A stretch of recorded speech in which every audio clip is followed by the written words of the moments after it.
y'all, man, but we have to do better. And it does start from the top, y'all. It starts from the top. Tenenbaum and Greer, man. The reality is we don't even have a full. We do have an owner that wants to win. I think that we have a businessman as an owner, and I know he wants to win at any cost. I just hope that this offseason he don't make any spur of the moment moves because he's frustrated and not winning that can ultimately mess us up even more long term. That's what I'm more nervous about. That's what I'm actually scared about. So the reality is, man, we have to be patient and cautious. This is a moment to be patient, cautious, y'all. Not to freak out, not to overreact and do anything as an organization or front office that can cause things to be even worse. But I'm gonna tell you now, man. If I was the owner at this point, the way that I feel about it, man, I would give everybody one more year fully healthy and see how the front office actually does in the draft. I would see how they do in free agency and what they do to make this team better overall at the end of the day. Now, don't get me wrong, we 5-5, y'all. We 500. Some people wish they were 500 right now. Be honest with you. They wish they were 500. Ain't it crazy how we 5-5 and some people feel like our season is over? But you got a team like the Cowboys who are like 4-6 or something like that. And everybody's sitting there talking about, oh, they're back alive or something, you know? It's kind of crazy to me. It doesn't make much sense. But I'm going to tell y'all now, this season ain't over, though. It's not over. We can make the playoffs. The only unfortunate thing about that is a lot has to change for us to do so. A lot has to change for us to make the playoffs. That starts with Ryan Tannehill being healthy enough to play versus the Colts. Period. He has to be healthy. The Colts are looking better and better now, man. The Colts started out like 1-5, and now they done won like 3 straight games. Let me say that again. The Colts started out like 1-5, and now they done won 3 straight games. We coming into that game, depending on how they do this week, we might have a better record than them. But if they win this week, we're going to come in with a tied record. So somebody asked me, TD, why are you driving and filming? Man, listen, man, I'm going to be honest, I don't see what the issue is if I'm not really paying attention. I'm looking for, you know, I'm not even, it's almost like me talking. If my buddy was right here next to me saying, what you think about the Dolphins, I'm going to answer him while I'm driving. And the camera's just on pretty much. The camera's just on, man. So at the end of the day, man, we got to realize that we have an opportunity here to still make the playoffs. That's a fact, man. We still got an opportunity to make it, y'all. We still do. So, somebody said you are so right. Hold on, my bad. Tannehill got to come back. Not only that, let me tell you something. Tannehill will help Gase call better games. Because if Gase calls the same game for Tannehill, the offense looks a lot better, though. That's the crazy thing. We just don't like that Gase is calling the game that Brock can't play. Let's get that fact straight, okay? Ain't nothing wrong with the game Gase is calling if Tannehill was the quarterback. But that's the problem. Gase calling a game that Brock can't play. So I want to make sure I make that distinction here. If Tannehill comes back, he'll also actually make Gase look better. This is the fact, y'all. Now, our defense also has to, from a personnel standpoint, I'm not going to say get better, because this is the best you're going to get on our defense from a personnel standpoint. and their skill and ability to play, I think this is the best you're going to get. But Matt Burke has to change some things. He has to put more pressure on these opposing quarterbacks. Guys, Aaron Rodgers in the first half had no pressure. I am tired of seeing quarterbacks hike the ball and sit back there and have enough time to read the whole Bible. Y'all tell me if I'm wrong. I know that's an exaggeration, but you know what I mean. These guys are sitting back there like they got time enough to read the whole Bible in one play. It's ridiculous. I'm sitting down saying hut, and the quarterback's back to pass. Right away, you know he got a pocket because nobody's getting off or coming around the edge or beating their man. He's got time to throw. He's got time to throw. Oh my gosh, he got more time to throw. Pressure finally coming. He steps up, buys himself another 2 seconds. Let me tell you what's even worse about it.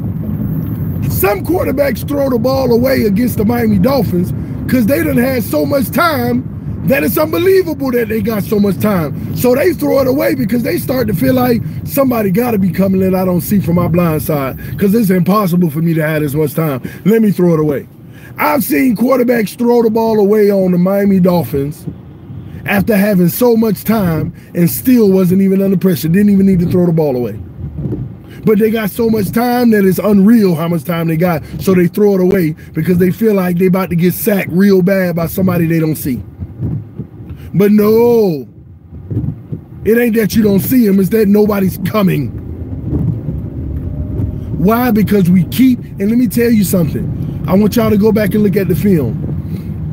Every single offense we done played in the last 4 weeks, y'all. Every single offense we played in the last 4 weeks, I want y'all to go back and look at the film. They only run 3 receivers in a lot of cases. They only run 2 receivers in some cases. It's crazy. You see they 5 offensive linemen, you see 2 tight ends, 1 on each side.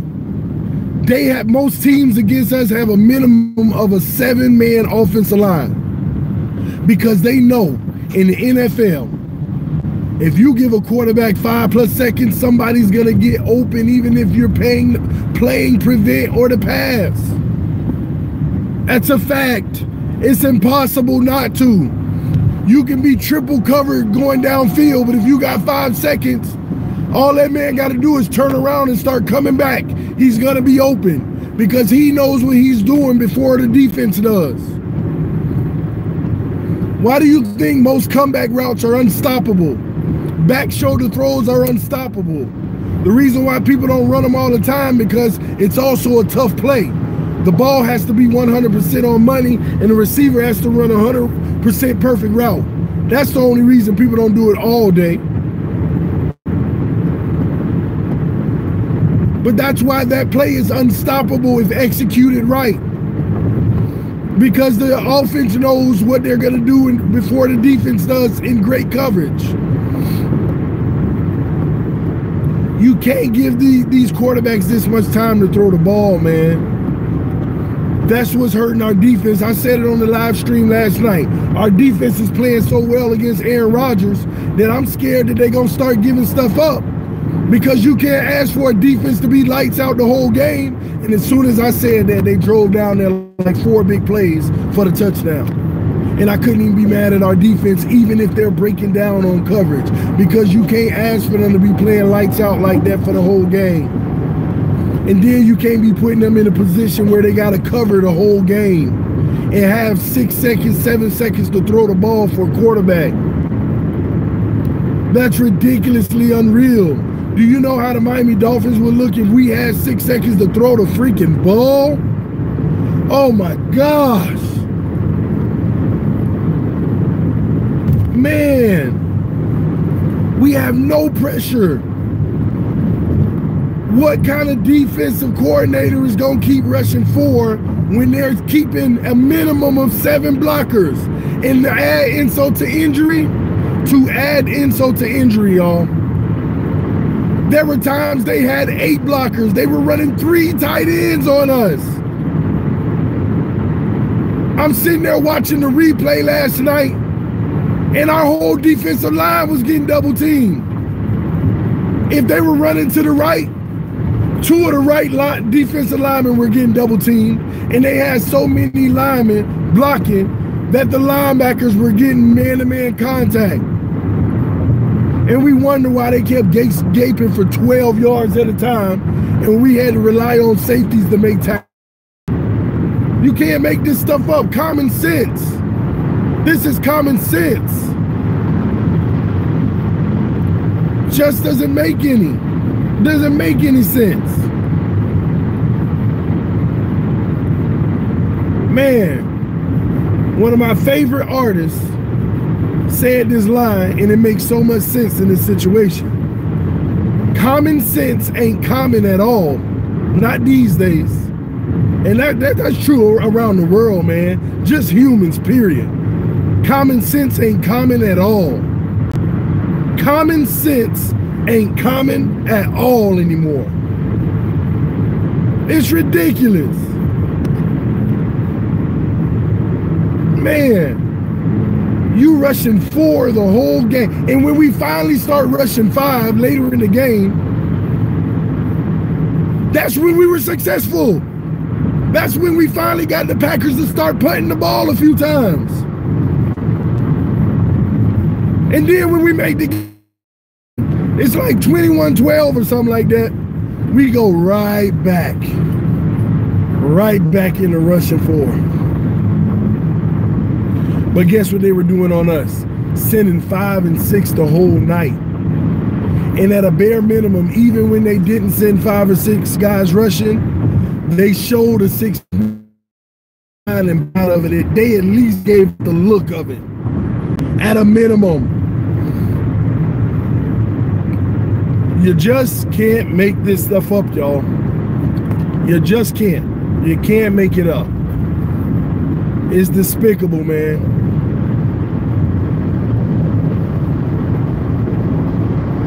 What up, Pete? I saw you in here, man.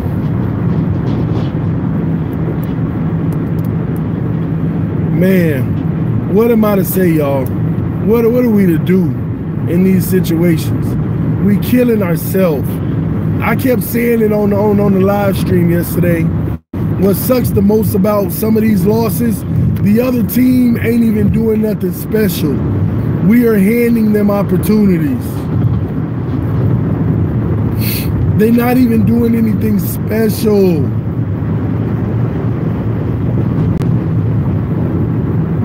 Not even doing anything special, y'all. Hey, it's business things, man, internal things. Guys, I told y'all yesterday I already got a few emails, so hopefully I got a response to some of them because I replied. But if you want to be a part of TD Fans Talk the show, guys, I'm all for it, man. I want some of the subscribers to be a part of the show. I know y'all on y'all end writing messages and commenting. Sometimes y'all have some great points, some good things to say, and I like that, and I want to include y'all in what we're doing over here. So at the end of the day, if you want to be a part of TD Fans Talk, go ahead and please email me, guys. Email me at tdfanstalk@yahoo.com. In your email, guys, I want you to put just simply you want to be a part of the show, because I'll call you and we'll put you on the show as a live call, okay? I'll bring you on the show as a call, okay? Now, I'm not going to make it a live stream and do it, because, you know, sometimes you got trolls and fools that they'll set everything up and then they'll just act the fool on a live stream and be real disrespectful and say things that's hateful. So I want to be able to filter that type of stuff. So I want to be able to release videos that do live calls, guys. So email me at tdfanstalk, all right, if you want to be a part of the show, and I'll have you on so other people can hear you live, hear your voice, and hear your opinion. All right, we want to incorporate that as part of the show. Guys, you can email me anytime. I got quite a few emails yesterday. I won't always be able to get everybody, but hey, I'll get around to it.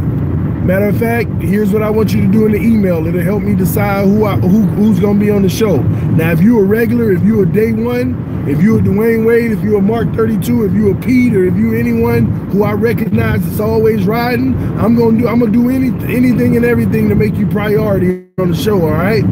But what I want you all to do is email me, say, hey, I'd like to be on the show. Tell me what topic you like to talk about, that you have a perspective that you would like to get out there. All right. We'll talk about it. I may agree, I may disagree, but that's what it's about. We'll talk about it, okay? Not only will we talk about it, I also want you in the email to put when is a good time for you, when are you usually free, so I can get a schedule that works around that. Not only, basically put 3 times or something. My first option of the day is at this time. My second, I'll email you back. We'll set up the details and we'll get something going, y'all. We will get something rolling, okay? So I want to incorporate our subscribers more often, because this ain't TD channel, man. This is our channel, man. This is Fin Nation. I don't say that this is the real Miami Dolphin fans for nothing, okay? So I want to hear some of y'all perspectives. Hell, I want to hear from some of y'all people who say we need to get rid of Tannehill. Let's talk about it. Let's go back and forth. Let's have that conversation, all right? This is what it's about, baby. This is TD Fins Talk, y'all. I want this to be the most enjoyable YouTube show out there, y'all. And shout out to everybody who gave me donations last week on the live stream. That was pretty cool. I discovered what it was. Got like 4 donations already last week. I'm actually going to download the software to show your name on the banner on the screen when you give a donation. That's pretty cool. Trust me, the donations go straight to TD Fins Talk. It goes to things for our show, y'all. But I appreciate y'all supporting me the way that you have, even if you're not donating and stuff like that. It's not about that. It's about you supporting your love, man. I appreciate everybody who tuned in to TD Fins Talk, all right? Guys, man, we got to stay positive as fans, though. We gotta want to be on this road to this. Hey, guys, we need to still push for the playoffs. We still need to push for the playoffs, all right?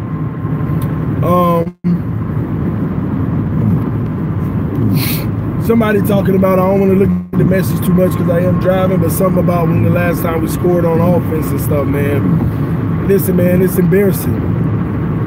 It's embarrassing, man. It is embarrassing how we haven't been able to get any scores in on offense. But I also blame that in the play calling. In the play calling, you look at how much we throw the ball in the red zone. When running has got us down the field the whole game. It's crazy, man. It's play calling and boo-boo, dumb fool errors. Like Brock Osweiler yesterday, he pulled the Tannehill with that snap. That snap was right in his hand and then blew right over his head. That's a Tannehill. For all y'all who say I don't never get on Tannehill, that's what Tannehill do. But to be fair to Tannehill, at least Tannehill know how to run back there and jump on the ball. At least we'll go from the 18-yard line to the 30 with Tannehill and at least have a chance for a field goal. The ball went over Brock's head and Brock turned around like, oh, what happened? Then he want to start running for the ball. Defender beat him to the ball. You already in the backfield. You should beat anybody to that ball. It's ridiculous, man. But y'all email me at TD Fins Talk. I know a conversation and things y'all want to talk about with what's going on with the team, and I want to give y'all an opportunity to do that, man. Yeah, as far as I care, we might even get something done today. Y'all email me tdfinstalk@yahoo.com, all right? And that's TD Fins. Fins is P-H-I-N-S for me, man. I mean, grammatically, that's what it is anyway. But TD Fins Talk, P-H-I-N-S-T-A-L-K @yahoo.com. All right. I already got a few emails. I'm gonna reach out to those individuals. When I email you back, make sure you respond, man. We're moving fast over here. But guys, thank y'all for tuning in to the live stream. Yeah, I know I'll be back at you later today. Hopefully we get some more information coming out of Dolphins camp. But we banged up, y'all. It's not pretty. It is not a pretty sight. We had receivers leaving the field yesterday. We had freaking receivers leaving the field yesterday, man. Banged up all on the field. But Jakeem Grant, that's the worst. Let me tell you why it's the worst. Jakeem Grant hasn't given me any reason to show that he's not a dog and he's not willing to sacrifice himself to go after our success to win. So I can't be negative about Jakeem Grant because I had to give him the benefit of the doubt. That 3rd down and 2, Jakeem Grant was wide open for that slant. He felt so much pain that he didn't even reach his hand out and at least try to.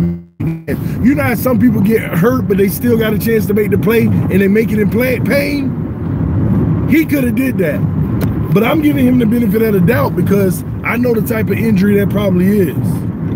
And you can tell because at the end of the day, Brock had finally a good throw on that. Jakeem ran a great route and it was wide open and 1 foot away from it, he would have got it and got the 1st down and might have even made more happen. But right when he was about to extend his arms to put him out and catch that ball, he pulled up with a leg injury. And that leg injury did not look good, man.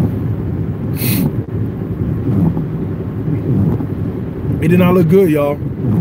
That's that Arian Foster stuff right there, man. That's that Arian Foster. Nobody touch you and you all. Like, that's that Arian Foster running the ball for the touchdown. And, oh, my gosh, I only got 15 yards to go. Nobody even around me. And I'm pulling up and falling to the ground.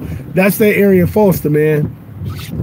I wouldn't be surprised if we hear the news of an ACL or a torn something today, man. It ain't going to be good news for Grant, man. It's just not. I don't see how it can be. Somebody said while I'm stopped and not driving, somebody said Bobby McCain gonna have to give some of that money back. Hey man, I ain't gonna lie, you might be right. Because he been acting he been acting quite a bit suspect, man. But you know, I kind of give our secondary a huge pass because y'all also gotta understand when Bobby McCain getting burnt, it's because the quarterback didn't have 6 seconds to throw the ball. Quarterback didn't have 4+ seconds to throw the ball. We ain't getting no pressure on them. Them guys be gassed out there, man. Playoffs or no playoffs. You want to know for me what answers that question about the playoffs? What answers the question about the playoffs for me is going to be if Tannehill plays versus the Colts. And I ain't even gonna say it if, because if those guys were really hopeful to play and they didn't, then they should be able to play this week. And that's Juwan James and Laramie Tunsil, y'all. That's those 2 guys. They should be able to play. Okay? So we shall see. If those guys play and Tannehill play, I still believe we're going to the playoffs, y'all. I really do, y'all. But hey, guys, I ain't gonna prolong your morning, man. This is TD Fins Talk. Y'all look out for my videos today. Watch out for the notifications. I'll be right back at it, y'all. This is TD Fins Talk, y'all. I am out. I'll be back with y'all a little bit later. But guys, keep your head up. Let's push for the playoffs. And at the end of the day, we're gonna hold this team accountable. We're gonna hold these coaching staff accountable. If they don't get us to the playoffs this year, we calling for heads, y'all. All right, man. This TD Fins Talk. I'll get up with y'all a little later. All right, peace, y'all. I'm out. Love y'all.